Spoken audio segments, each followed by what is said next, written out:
Being among the humans involves culture, which involves society, in which we're meant to live. I'm not exactly experienced at fitting in, which makes me perfectly suited to report on it as an observer.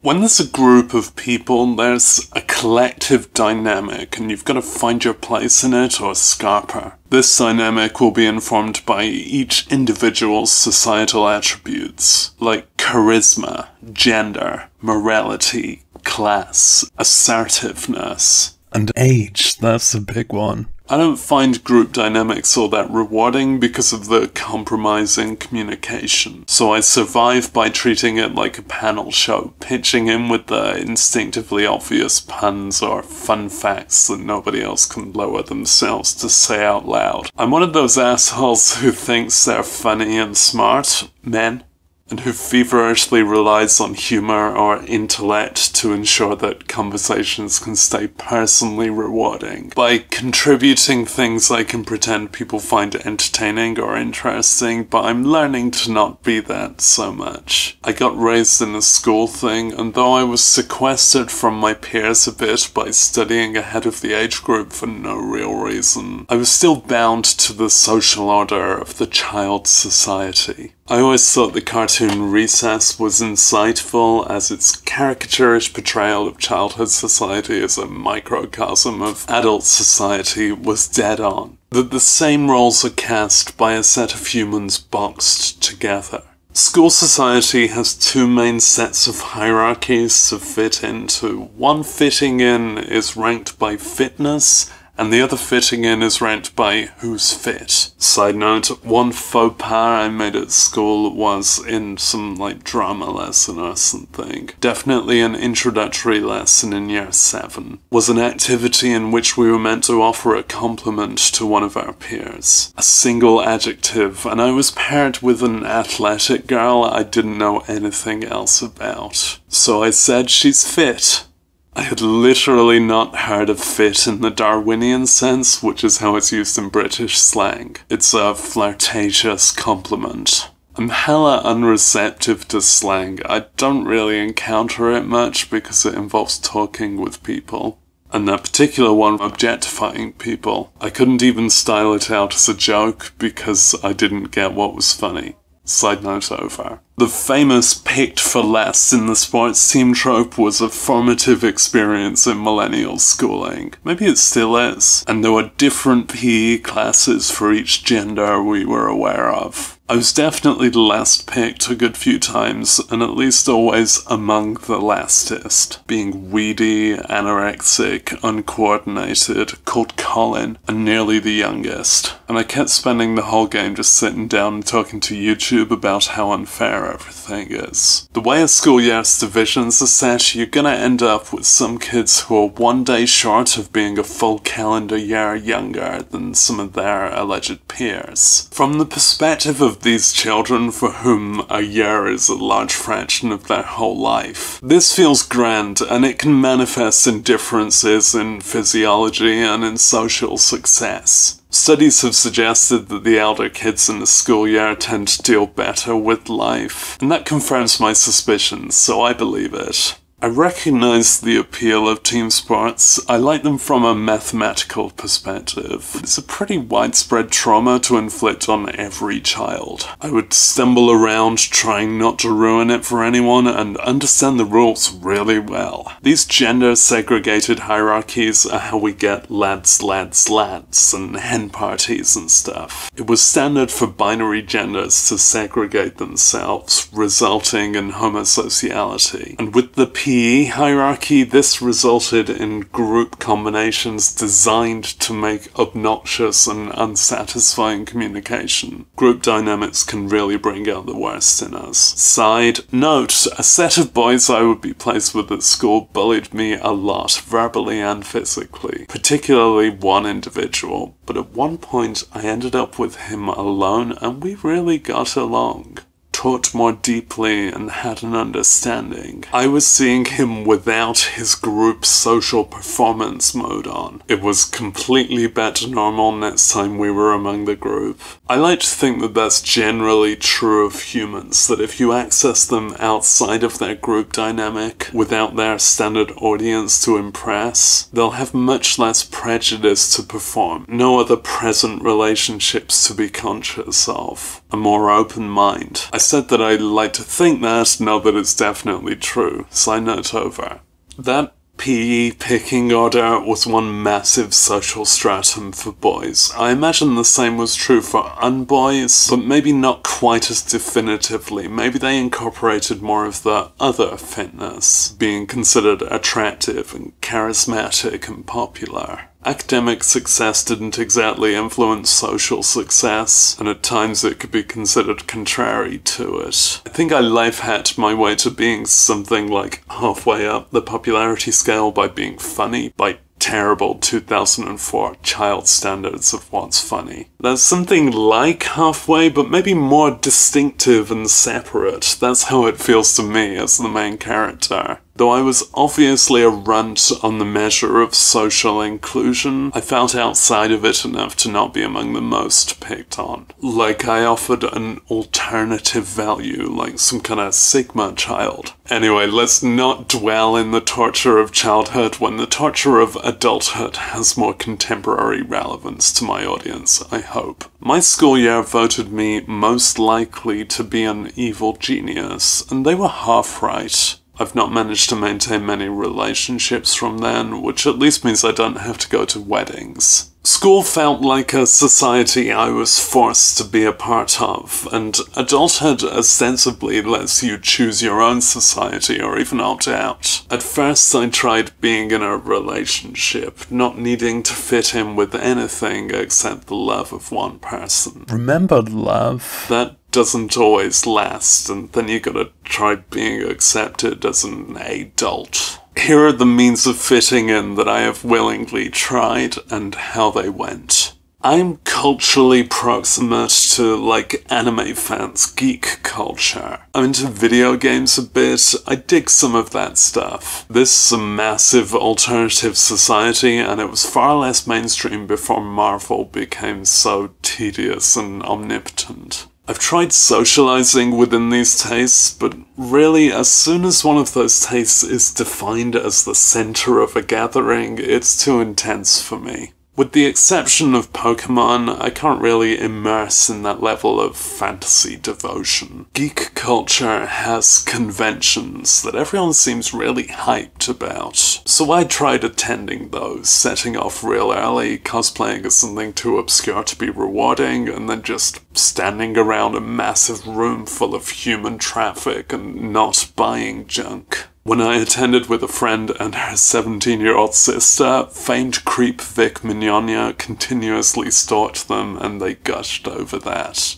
I tried sitting at the Street Fighter booth winning at Street Fighter, and people still didn't get that I was dressed as a guy from it with the same face shape as me, because he was the obscure guy from the moody late 90s sequel. Moody late 90s represent. I lost friends to Homestuck fandom. Maybe there's a support group for us. And I'd have been open to reading it, but not to devoting my every thought to someone else's creativity and the odd clique that constructs. An inclusionary clique for misfits, but one with its own rule of who fits. I ended up an awkward hanger-on who didn't absorb into a group dynamic. I didn't get any grey paint on me. Music fandom's a bit like that. I've been on band forums, and had like t-shirts when I could still fit in them, and I truly adore music. Making friends that way is great. The shared interest is already a mountain of conversations you can have, and probably a springboard to many more. A mountain that's a springboard. But maybe the community version just seems to point inward, where every conversation, every experience has to involve the shared interest. The mega fans who follow bands on tour, I laud their devotion if you sincerely enjoy every day of it and can afford it. If not, free yourselves. I couldn't make that kind of commitment because I have other interests, almost 6 other interests, because expenses and exertion, and because having being someone's fan as your defining feature just feels like a waste of a self. I feel that being inspired by creative works should inspire the creation of creative works, growing outward rather than fan work that just seems to grow inward. Queer identity is there for people who are excluded due to their sexuality, or in my case, lack thereof. Asexuality often gets filed as a sexuality by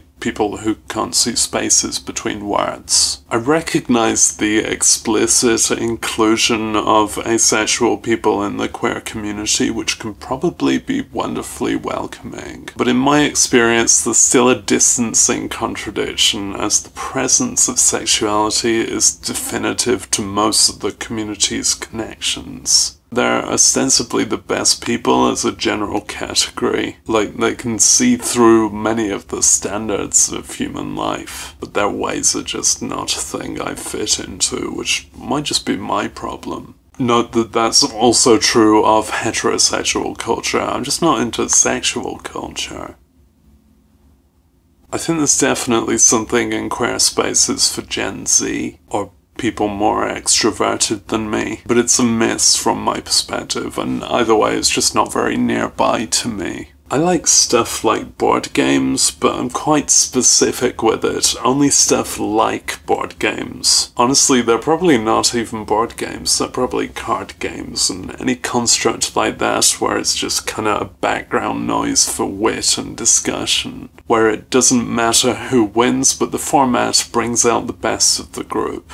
Like Jackbox, who do not sponsor this video, I guess they're called party games. I think I do specifically like multiplayer, specifically cooperative video games, but kinda specifically not online, cause that version abstracts the experience, and that kind of population can overwhelm and alienate. I'm not really certain of the term alienation, it seems biased against aliens. You can meet people who do board games and waste a lot of time on the plodding ones with too many rules and no creative input, or whip out Cards Against Humanity and cultivate derision for minorities that you're meant to be complicit in. When I've ended up in that game, I've tried to reward creativity, juxtaposition, Dadaism, and not just the most depraved card without context. Hearing British people laugh at the mention of Madeleine McCann gives you one new wrinkle every damn time.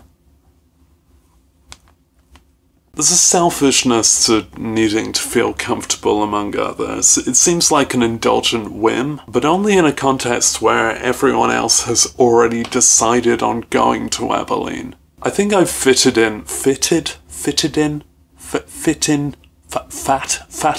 I think I've fat in online contexts in the old online world. Maybe my vibe is more palatable to people when it's presented as a garnish rather than a threat. And maybe I can be okay in a karaoke room or some other musicking setting. I was in a rock band as a teenager, playing in pubs we were too young for, but when we diverged at the end of GCSEs, it wasn't a sustainable communication, and I haven't had many more chances at musical collaboration because it involves interacting with people. Literally, it's a one-digit number in over a decade. I can sing, play piano, write songs, and at the time I was okay at bass guitar, but my metacarpals don't do that now. Performing to a captive audience I don't get off on. Live, I just notice all the mistakes and the audience boredom. I don't have anything to communicate with a room full of people who leave their houses, and I definitely struggle with tours. But co-songwriting, jamming, harmony. Maybe I don't have the emotional effort to actively miss it anymore, but it's cool stuff. People don't get into that much between their teens and their 50s. Harmony in particular, I think I quickly migrate to the backing vocal line, keen to accompany rather than lead. Sex people might call that submissive, but I think it's only truly subdominant when it's on the perfect fourth.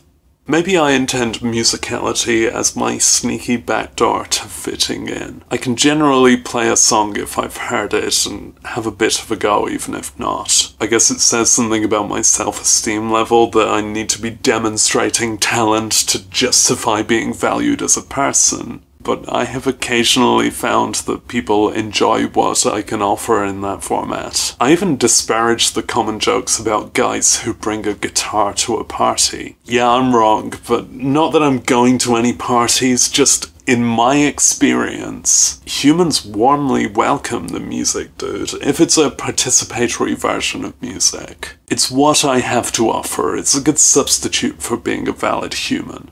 In these ways, I often seem to style my life around an absent unity. Maybe a lot of us do. Part of this is a result of the default model of human adulthood, with marriage and sexuality and live-in relationships, which was constructed to kind of guarantee itself and alienate anyone who can't fit into it.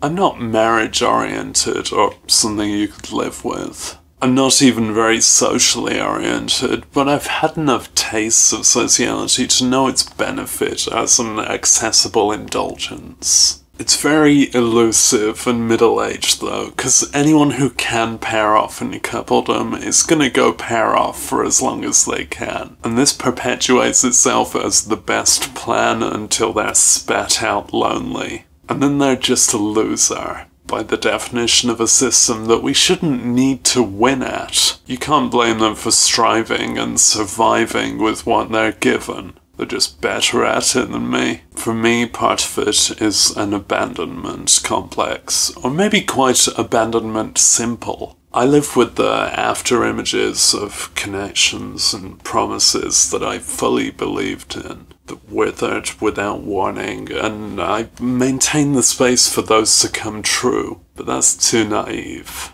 That's hearing someone say, we should do this more often, and thinking they have any actual intent to do it more often, rather than just acknowledging the tragic tedium they embrace. So the board games I've bought, I don't even use. This stuff just rests there as an investment for social eligibility. And extra controllers for games consoles. It's like I want to be the most visitable person at the no social skills. To be the coolest friend and confidant, the platonic ideal. You see, platonic ideal is clever.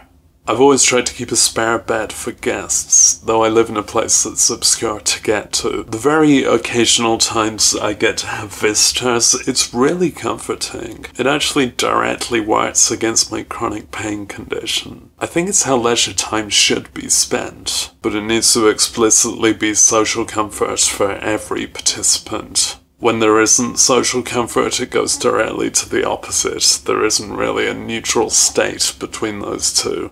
A lot of the things you're meant to fit into can involve a moral compromise, like Cards Against Humanity, masking yourself so you can fit among the things that directly alienate you. I believe the Manics put it best. Culture sucks. I think part of human living always involves a micro version of that decision, and our principles don't need to always be some unflinching core. Maybe that's how lads put up with participating and being lads. Unless we consider that they're all actually completely comfortable with their status. Probably doing better than me, at least. Side note, occasionally I accidentally get offered a space in misogyny or something, like invited to objectify someone as part of fitting in, assuming that I will participate in that culture of brutal judgment. I think that experience might be what it's like to be misgendered. It's a massive insult for someone to assume that I am in on what they do. Side note over. Maybe I publish stuff in the intent to be validated by an audience. In those games where you can make your own levels, like, I'd spend ages on that, and then not actually use it or share it with anyone. I mean, I would actually make full-ish video games as full as can fit on a floppy disk, with no serious expectation of anyone ever playing them, but presented as if that's the intent. This is the imagined audience world that now little kids who make like fanon wikis and YouTube channels inhabit. Or overgrown kids with 1,500 videos that get about 10 views, please don't subscribe. It's a fascination with media content as the thing they consume and a desire to ape its creation. Maybe I'm fine with my audience just kind of being me, but the stuff is available in theoretical perpetuity, and it can be validated whenever. These are kinds of media traditionally associated with having countless observers, because a pre-internet audience would mostly have encountered what is mass-produced. But now we have immediate online access, immediate access to both the popular and the obscure. Stuff that's popular is a useful shortcut for fitting in. The experience of encountering something that's popular is much like getting shat on by a bird. You know, you weren't trying to do that, it just happened to you. It's degrading and you're worse off for it. Some people devote their lives to getting shat on by birds. I don't know if the metaphor carries. Popularity probably isn't really my thing. Uncountable masses of people. Crowd noise really freaks me out. Or when a tweet gets over 2 likes. I'm roughly aware of each individual who encounters my content, and maybe that's the best level. The isolation, though.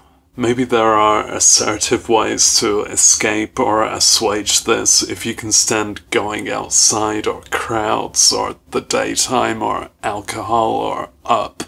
It just doesn't register as good enough. Maybe I'm spoilt by childhood internet access raising my standards for interaction. Or I just know my anxiety limits. But the internet isn't good enough anymore either, so we just drift as absent adults. As meaningless as everything is, but without sufficient distraction. There's the gangs and in-groups and group chats near to us that we're locked out of. It can be difficult to know exactly when we missed the opportunity for inclusion, or maybe those who had it to offer just know how awkward and overthinking and superiority and inferiority complex I am. I mean, we are. Maybe I don't manage to fit into friend groups, but I have a habit of assembling my own collective of individuals, of being the person others meet through, maybe through a guileless interest in setting compatible people up, like, now kiss. Should I be charging extra for this action? I expect to always feel alien. I think I don't even really want to fit in. Nowhere that would have me. With how much personal compromise it involves, fitting in just isn't the same thing as belonging. This video is sponsored by Belonging.